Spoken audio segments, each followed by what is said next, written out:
ಇನ್ನು ಪಕ್ಷಗಳಲ್ಲಿ ಘರ್ವಾಪ್ಸಿಯ ವಿಚಾರಗಳು. ಸೊ ಈಗ ಮತ್ತೊಂದು ಹೆಸರು ಕೇಳಿ ಬರ್ತಾ ಇರುವಂತದ್ದು ಸುಧಾಕರ್ ಅವರ ಒಂದು ಹೆಸರು. ಸೊ ವಾಪಸ್ ಕಾಂಗ್ರೆಸ್ಗೆ ಬರ್ತಾರೆ ಅನ್ನುವಂಥದ್ರ ಬಗ್ಗೆ ಒಂದಷ್ಟು ಚರ್ಚೆ ಇದೆ. ಕೈಪಾಳ್ಯದಲ್ಲಿ ವಾಪಸ್ ಬರೋ ಬಗ್ಗೆ ಈಗಾಗಲೇ ಮಾತುಕತೆಗಳು ನಡೀತಾ ಇವೆ ಅನ್ನುವಂಥದ್ರ ಬಗ್ಗೆ ಸಿಕ್ಕಿರುವಂತಹ ಒಂದಷ್ಟು ಇನ್ಸೈಟ್ಸ್. ಸೊ ಬಿಜೆಪಿಯ ಮಾಜಿ ಸಚಿವ ಡಾಕ್ಟರ್ ಕೆ ಸುಧಾಕರ್ ನಡೆ ಇನ್ನೂ ಕೂಡ ನಿಗೂಢವಾಗಿದೆ. ಬಹುಶಃ ಬರ್ತಾರೋ ಇಲ್ವೋ ಅನ್ನುವಂಥದ್ದನ್ನ ಅವರು ಹೇಳಬೇಕಾಗುತ್ತೆ. ಅಲ್ಲ, ಏನು ಐ ಡೋಂಟ್ ಥಿಂಕ್. ಯಾಕಂತಂದ್ರೆ ಈಗ ಅವ್ರಿಗೆ ಗೊತ್ತಿದೆ ಡಿ ಕೆ ಶಿವಕುಮಾರ್ ಅವರ ಸೋದರನ ಜೊತೆಗೆ ಅವರ ಸಂಬಂಧ ಯಾವ ರೀತಿ ಇದೆ, ಏನು ಎತ್ತ ಅಂತ.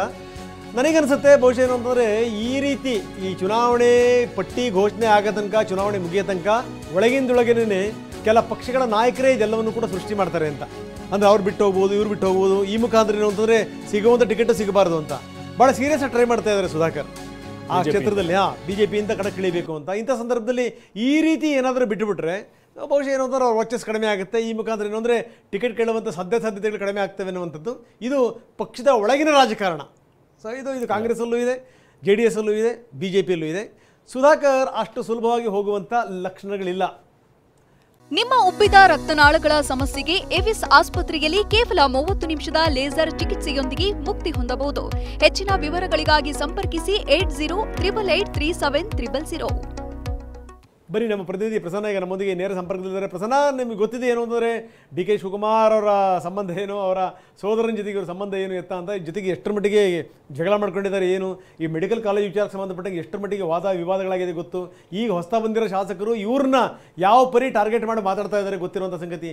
ಇಂಥ ಸಂದರ್ಭದಲ್ಲಿ ತೀರ ಏನು ಅಂತಂದರೆ ಅವರು ಪಕ್ಷ ಬಿಟ್ಟು ಇನ್ನೊಂದು ಪಕ್ಷಕ್ಕೆ ಹೋಗುವಂಥ ಮನಸ್ಸು ಮಾಡ್ತಾರಾ ಅಂಥದ್ದು ಏನಾದರೂ ಇದೆಯಾ, ಅಥವಾ ಪಕ್ಷದ ಒಳಗಡೆನೇ ಯಾರಾದರೂ ಇದನ್ನು ಹುಟ್ಟಾಕಿರ್ಬೋದಾ, ಏನು ನಡೀತಾ ಇದೆ? ರಂಗನಾಥ್, ವೈಯಕ್ತಿಕ ಅನಿವಾರ್ಯತೆ ಮತ್ತು ರಾಜಕೀಯ ಅನಿವಾರ್ಯತೆಯ ಕಾರಣಕ್ಕೋಸ್ಕರ ಯಾವಾಗ ಯಾವ ಬೆಳವಣಿಗೆಗಳು ಬೇಕಾದರೂ ನಡೀಬಹುದು ಅನ್ನುವಂತಹ ಒಂದಷ್ಟು ರೀತಿಯ ಚರ್ಚೆಗಳು ನಡೀತಾ ಇದ್ದಾವೆ. ಕಾಂಗ್ರೆಸ್ ಪಾಳ್ಯದಲ್ಲೂ ಕೂಡ ಇದೀಗ ಸುಧಾಕರ್ ಅವರ ವಿಚಾರದಲ್ಲಿ ಇದೇ ಚರ್ಚೆ ನಡೀತಾ ಇರುವಂತದ್ದು. ಸುಧಾಕರ್ ಅವರು ಒಂದಷ್ಟು ಕಾಂಗ್ರೆಸ್ನ ನಾಯಕರ ಜೊತೆ ನಿರಂತರ ಸಂಪರ್ಕದಲ್ಲಿರುವಂತದ್ದು ವಾಸ್ತವ ಸಂಗತಿ. ಅವರು ಪಕ್ಷಕ್ಕೆ ವಾಪಸ್ ಬರಬೇಕು ಕಾಂಗ್ರೆಸ್ಗೆ ಅನ್ನುವ ಬಗ್ಗೆಯೂ ಕೂಡ ಒಂದಷ್ಟು ಬೆಳವಣಿಗೆಗಳು ನಡೀತಾ ಇದ್ದಾವೆ. ಅವರ ಸ್ನೇಹಿತರಾಗಿರುವಂತಹ ST ಸೋಮಶೇಖರ್ ಸೇರಿದಂತೆ ಹಲವು ಮಂದಿ ಇದೀಗ ಕಾಂಗ್ರೆಸ್ ಕಡೆಯೇ ಮತ್ತೆ ಮುಖ ಮಾಡ್ತಾ ಇದ್ದಾರೆ. ಈ ಕಾರಣಕ್ಕೋಸ್ಕರ ಸುಧಾಕರ್ ಅವರ ಬಗ್ಗೆಯೂ ಕೂಡ ಒಂದಷ್ಟು ಚರ್ಚೆಗಳು ನಡೀತಿದ್ದಾವೆ. ಸುಧಾಕರ್ ಅವರ ಜೊತೆಗೂ ಕೂಡ ಒಂದಷ್ಟು ಕಾಂಗ್ರೆಸ್ನ ನಾಯಕರು ಮಾತುಕತೆಯನ್ನ ನಡೆಸಿದ್ದಾರೆ. ಉಪಮುಖ್ಯಮಂತ್ರಿ DK ಶಿವಕುಮಾರ್ ಅವರು ಈ ನಿಟ್ಟಿನಲ್ಲಿ ಒಂದಷ್ಟು ಗಂಭೀರವಾದಂತಹ ಚರ್ಚೆಯನ್ನ ಮಾಡಿದ್ದಾರೆ. ಕಾಂಗ್ರೆಸ್ನ ಸ್ಥಳೀಯ ನಾಯಕರಿಗೆ, ಚಿಕ್ಕಬಳ್ಳಾಪುರದ ಶಾಸಕರು ಸೇರಿದಂತೆ ಅಲ್ಲಿಯ ಸ್ಥಳೀಯ ನಾಯಕರಿಗೆ ಅಭಿಪ್ರಾಯವನ್ನ ಕೇಳಿದ್ದಾರೆ. ನಿಮ್ಮ ಅಭಿಪ್ರಾಯ ಏನು, ಸುಧಾಕರ್ ಅವರನ್ನ ವಾಪಸ್ ಕರೆತರೋ ಬಗ್ಗೆ ನಿಮ್ಮ ಏನ್ ಹೇಳ್ತೀರಾ ಅನ್ನೋ ಬಗ್ಗೆ ಚರ್ಚೆ ಬಂದಾಗ ಒಂದಷ್ಟು ಶಾಸಕರು ಇರಬಹುದು, ಬೇರೆ ಬೇರೆ ಚಿಕ್ಕಬಳ್ಳಾಪುರ ಸುತ್ತಮುತ್ತಲ ಕ್ಷೇತ್ರದ ನಾಯಕರು ತಟಸ್ಥ ನಿಲುವನ್ನ ತೆಗೆದುಕೊಂಡಿದ್ದಾರೆ. ಆದ್ರೆ ಸುಧಾಕರ್ ಅವರನ್ನ ಕರೆತರಬೇಕು ಅನ್ನೋ ಬಗ್ಗೆ ಒಂದು ವರ್ಗವಂತೂ ನಿರಂತರವಾದಂತಹ ಪ್ರಯತ್ನದಲ್ಲಿ ಇದ್ದೇ ಇದೆ. ಇದಕ್ಕೆ ಸುಧಾಕರ್ ಅವರ ಸ್ಪಂದನೆ ಯಾವ ರೀತಿ ಇರುತ್ತೆ ಅನ್ನುವಂಥದ್ದು ಮುಂದಿನ ದಿನಗಳಲ್ಲಿ ನೋಡಬೇಕು. ಆದರೆ ಸದ್ಯದ ಮಟ್ಟಿಗೆ ಉಪಮುಖ್ಯಮಂತ್ರಿಗಳಿಗೆ ಮನಸ್ಸಿದೆ, ಮುಖ್ಯಮಂತ್ರಿಗಳಿಗೆ ಮನಸ್ಸಿಲ್ಲ ಅನ್ನುವಂಥ ರೀತಿಯ ಮಾಹಿತಿಗಳು ಕಾಂಗ್ರೆಸ್ ಪಾಳ್ಯದಲ್ಲಿ ಚರ್ಚೆ ಆಗ್ತಾ ಇದ್ದಾವೆ.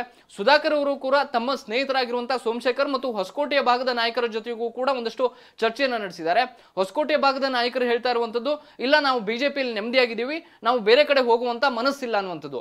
ಆದ್ರೆ ಸುಧಾಕರ್ ಅವರಿಗೆ ಬಿಜೆಪಿಯ ಪಾಳ್ಯದಲ್ಲೂ ಅಷ್ಟು ಸಮಾಧಾನ ತರುವಂತಹ ಬೆಳವಣಿಗೆ ಮಾತು ಕರೆಕ್ಟ್. ಏನು ಅಂತಂದ್ರೆ ಈ ರಾಜಕೀಯ ಅಗತ್ಯತೆಗಳಿದೆಯಲ್ಲ, ಏನ್ ಬೇಕಾದ್ರೂ ಆಗುತ್ತೆ ಅಂತ. ಆದ್ರೆ ನನಗನ್ಸುತ್ತೆ ಬರೀ ಏನಂದ್ರೆ ಪಕ್ಷಗಳ ಒಳಗಡೆ ಮಾತ್ರ ಇದನ್ನು ಹುಟ್ಟಾಕುವಂಥದ್ದು ಮಾತ್ರ ಅಲ್ಲ, ಬೇರೆ ಬೇರೆ ಪಕ್ಷಗಳು ಕೂಡ ಇದನ್ನು ಹುಟ್ಟಾಕ್ಬೋದು ಅಂತ ನಮಗೇನೋ ಮನಸ್ಸಿದೆ ರೀ, ಆದರೆ ಮುಖ್ಯಮಂತ್ರಿಗಳಿಗೆ ಮನಸ್ಸಿಲ್ಲ ಅನ್ನೋದ್ರ ಮುಖಾಂತರ ಎಲ್ಲೋ ಒಂದು ಕಡೆಗೆ ಏನು ಅಂತಂದ್ರೆ ಇಲ್ಲಿ ನಮ್ಮ ಕಡೆ ಗಾಳಿ ಬೀಸ್ತಾ ಇದೆ ಅನ್ನುವಂಥ ಪ್ರಯತ್ನವನ್ನು ಈ ಬೇರೆ ಬೇರೆ ಪಕ್ಷಗಳು ಕೂಡ ಅಂದ್ರೆ ಕಾಂಗ್ರೆಸ್ ಮಾಡ್ತಿರ್ಬೋದು ಅಂತ ಅನ್ಸಲ್ವಾ? ಖಂಡಿತ. ಕಳೆದ ವಿಧಾನಸಭಾ ಚುನಾವಣೆಯಲ್ಲೂ ಕೂಡ ಆ ರೀತಿಯ ಅಭಿಪ್ರಾಯ ಸೃಷ್ಟಿಸುವಂತ ಒಂದಷ್ಟು ಪ್ರಯತ್ನಗಳು ನಿರಂತರವಾಗಿ KPCC ಕಚೇರಿಯ ಹೆಬ್ಬಾಗಿಲಿಂದಲೇ ನಡೀತು. ಈ ರೀತಿಯ ಪ್ರಯತ್ನಗಳು ಇದೀಗ ಲೋಕಸಭಾ ಚುನಾವಣೆಯ ದೃಷ್ಟಿಯಿಂದಲೂ ಕೂಡ ನಡೆದ್ರೆ ಆಶ್ಚರ್ಯ ಇಲ್ಲ. ಆದ್ರೆ ಒಳಪಾಳಯದಲ್ಲಿ ನಡೀತಾ ಇರುವಂತಹ ಚರ್ಚೆ, ಸ್ಥಳೀಯ ನಾಯಕರು ಕೂತಾಗ ನಡೀತಾ ಇರುವಂತಹ ಚರ್ಚೆ, ಅವರು ಮಾತನಾಡ್ಕೊಳ್ತಾ ಇರುವಂತಹ ರೀತಿಗಳೆಲ್ಲವನ್ನು ನೋಡಿದ್ರೆ ಸುಧಾಕರ್ ಅವರಿಗೂ ಕೂಡ ಎಲ್ಲೋ ಒಂದು ಕಡೆ ಸಣ್ಣ ಅನಿವಾರ್ಯತೆ ಮತ್ತು ಒತ್ತಡ ಸೃಷ್ಟಿಸುವಂತ ಅನಿವಾರ್ಯತೆ ಇದ್ದೇ ಇರುವಂತೆ ಕಂಡು ಬರ್ತಾ ಇದೆ. ಇನ್ನೂ ಕೂಡ ಬಿಜೆಪಿಯಲ್ಲಿ ಅವರಿಗೆ ಲೋಕಸಭೆಯ ಟಿಕೆಟ್ ಕೊಡ್ತಾರೆ ಅನ್ನುವಂತ ಯಾವುದೇ ರೀತಿಯ ಖಚಿತ ಒಂದು ಉತ್ತರ ಸಿಗ್ತಾ ಇಲ್ಲ. ಅವರು ನಿರಂತರವಾದಂತಹ ಪ್ರಯತ್ನವನ್ನು ಮಾಡ್ತಾ ಇದ್ದಾರೆ. HD ಕುಮಾರಸ್ವಾಮಿ ಅವರ ನಿವಾಸಕ್ಕೆ ಭೇಟಿ ಕೊಟ್ಟು ಅವ್ರ ಜೊತೆ ಮಾತುಕತೆಯನ್ನು ನಡೆಸ್ತಾ ಇದ್ದಾರೆ. ಆದ್ರೆ ಮೈತ್ರಿಯ ಮಾತುಕತೆ ಎಲ್ಲಿಗೆ ಬಂದು ನಿಲ್ಲುತ್ತೆ ಅನ್ನೋದ್ರ ಬಗ್ಗೆ ಇನ್ನೂ ಕೂಡ ಸ್ಪಷ್ಟವಾದಂತಹ ಚಿತ್ರಣ ಇಲ್ಲ. ಈ ಕಾರಣಕ್ಕೋಸ್ಕರ ಸುಧಾಕರ್ ಅವರ ನಡೆ ಏನು ಅನ್ನುವಂಥದ್ದು ಅತ್ಯಂತ ಕುತೂಹಲವನ್ನ ಕೆಡಿಸ್ತಾ ಇದೆ. ಕಳೆದ ಕೆಲವು ದಿನಗಳ ಹಿಂದೆಯೂ ಕೂಡ ಈ ರೀತಿಯ ಮಾಹಿತಿ ಹೊರಬಂದಾಗ ಅವರು ತಾವು ಪಕ್ಷವನ್ನ ಬಿಟ್ಟು ಕಾಂಗ್ರೆಸ್ ಸೇರ್ಪಡೆ ಆಗುವಂತದ್ದನ್ನ ವಿರೋಧವನ್ನ ವ್ಯಕ್ತಪಡಿಸಿದ್ರು. ಆದ್ರೆ ಈಗ ನಡೀತಾ ಇರುವಂತಹ ಬೆಳವಣಿಗೆಗಳು ನೋಡಿದ್ರೆ ಎಲ್ಲೋ ಒಂದ್ ಕಡೆ ಆ ರೀತಿಯ ಮಾತುಗಳು ನಿರಂತರವಾಗಿ ನಡೀತಾ ಇದೆ ಅನ್ನುವಂತಹ ಲಕ್ಷಣಗಳೇ ಕಂಡು ಬರ್ತಾ ಇದ್ದಾವೆ. Ranganath, thank you Prasanna.